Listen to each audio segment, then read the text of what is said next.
Halo pemirsa Monas TV, senang sekali saya Andra Ririn Karina dapat kembali menjumpai Anda dalam Monas Daily. Dalam beberapa menit ke depan kami akan menyajikan berita-berita terpercaya hanya untuk Anda.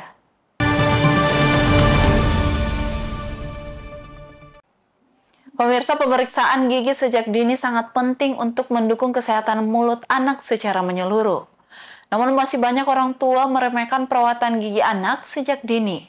Lalu kapan seharusnya anak melakukan kontrol gigi ke dokter? Berikut liputannya. Kesehatan gigi anak seringkali dianggap sepele, terutama karena banyak orang tua mengira gigi susu tidak terlalu penting karena akan tanggal dan diganti gigi dewasa. Padahal, pandangan ini bisa berdampak jangka panjang pada kesehatan mulut dan kebiasaan anak. Dokter spesialis gigi anak, Dr. Gigi Andisri Permatasari, SPKGA, mengungkapkan jika kunjungan pertama anak ke dokter gigi seharusnya dilakukan saat gigi pertama muncul atau maksimal saat anak berusia 1 tahun. Ini bertujuan agar anak terbiasa dengan suasana klinik gigi dan orang tua mendapatkan panduan langsung dari ahli. Jadi untuk anak seharusnya itu datang ke klinik pertama kali itu pada saat tumbuh gigi pertamanya atau sekitar usia 1 tahun. Kadang anak-anak itu sudah mulai tumbuh usia 6 bulan. Ya ibu boleh langsung bawa ke dokter gigi anaknya ataupun ke dokter gigi. Ya, tujuannya apa? Tujuannya yang pertama adalah agar anak familiar terhadap kondisi klinik gigi, lingkungan gigi. Dari usia 6 bulan anak familiar. Yang kedua adalah dengan datang ke dokter gigi sedini mungkin, orang tua akan mendapatkan edukasi dari dokter giginya. Bagaimana sebenarnya cara menjaga gigi anak tersebut. Ini masih sebiji nih, masih 2 biji. Bagaimana caranya dok, saya jaga ini giginya. Oke, pada saat itu dokter gigi akan melakukan edukasi bahwa inilah hal-hal yang mesti ibu lakukan. Pembersihannya, dari proses pola makan anak-anak, kan tadi makanan karyogenik tolong dihentikan, kurangi dari sedini mungkin. Kemudian yang kedua, ibu masih menyusui anaknya, menyusuinya seperti ini ya, dibersihkan setelah menyusui. Kemudian yang ketiga, proses cara menyikat gigi itu menggunakan misalnya kasa ataupun handuk ya, atau ada sikat gigi khusus yang dimasukkan ke dalam jari yang dibersihkan pada anak. Nah, dengan anak diajari sedini mungkin menyikat gigi, anak-anak pasti akan terbiasa. Adaptasi anak-anak itu harus dilatih ya. Jadi dengan melatih untuk menyikat gigi pada anak-anak, dalam rongga mulutnya dia tidak akan kaget pada saat misalnya dibandingkan dengan usia 6 tahun baru diajar sikat gigi. Membawa anak ke dokter gigi saat dalam kondisi sehat juga dipandang lebih baik. Pasien kecil cenderung lebih kooperatif dan tidak traumatik jika suasana klinik diperkenalkan tanpa kaitan dengan rasa sakit. Pengalaman positif ini akan mengubah pola pikir anak terhadap perawatan gigi, sehingga kebiasaan hidup sehat dapat tertanam sejak usia dini. Pengecekan gigi secara rutin sejak dini juga akan memudahkan dokter dalam mengidentifikasi masalah yang mungkin terjadi, serta memastikan tumbuh kembang gigi anak berjalan normal. Andi Putri Najwa, Muhammad Syaiful, Monas TV. Seribuan mahasiswa, dosen hingga alumni Fakultas Kedokteran Hewan UB turun langsung ke masyarakat untuk memeriksa hewan kurban. Para mahasiswa ini tersebar di Malang Raya, sedangkan untuk dosen dan alumni tersebar di berbagai wilayah di Indonesia.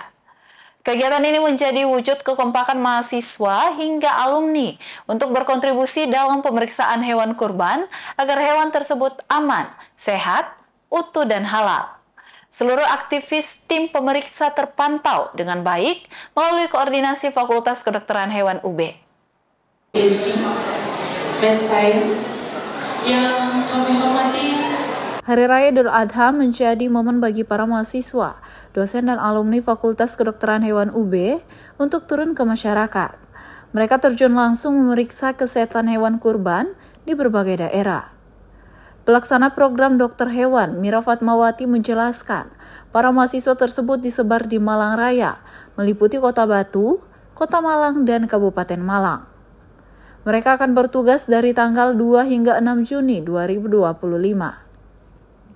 Sedangkan untuk para dosen akan bertugas di berbagai kota dan kabupaten di Jawa Timur, bersama dengan para alumni yang sudah menjadi dokter hewan. Para alumni ini tersebar di berbagai wilayah di Indonesia. Kegiatan ini merupakan kontribusi nyata dari Fakultas Kedokteran Hewan UB untuk mendukung hewan kurban yang aman, sehat, utuh, dan halal. 216 mahasiswa sebagaimana yang sudah disampaikan oleh Ibu Dekan, dan juga 65 dosen dan tenaga kependidikan dengan gelar dokter hewan. Jadi sebarannya pun Bapak Ibu terdapat 256 mahasiswa yang akan bertugas di Kota Batu, sedangkan yang di Kota Malang ada sekitar 500 sekian, hampir 600, dan di Kabupaten Malang ada 130. Jadi totalnya 916. Sedangkan untuk dosennya ada beberapa yang tidak hanya bertugas di Kota Malang, Kabupaten Malang, Kota Malang, dan Kota Batu, tetapi ada yang di Kediri, Lamongan, Surabaya, dan itu kita fasilitasi. Yang belum masuk datanya ke kami adalah mahasiswa PPDH atau Program Profesi Dokter Hewan yang bertugas di wilayah koas yang ada di wilayah manapun yang ada di Indonesia gitu. Itu akan kita libatkan juga Bapak Ibu. Jadi nanti kita akan selanjutnya menerima data kira-kira sebaran mahasiswa kita itu ada di mana. Pada waktu itu kita bikin semacam mapping sebarannya, dan itu sangat menarik. Universitas Brawijaya berkontribusi pada pemeriksaan hewan kurban hampir di seluruh Indonesia gitu, karena kita juga menggerakkan alumni.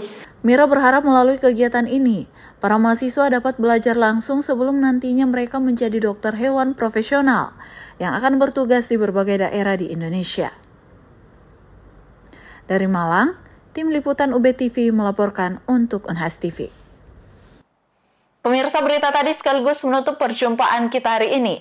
Jangan lupa untuk terus saksikan Unhas Daily hanya di Unhas TV. Saya Andra Ririn Karina, mewakili kru yang bertugas. Pamit undur diri dan sampai jumpa.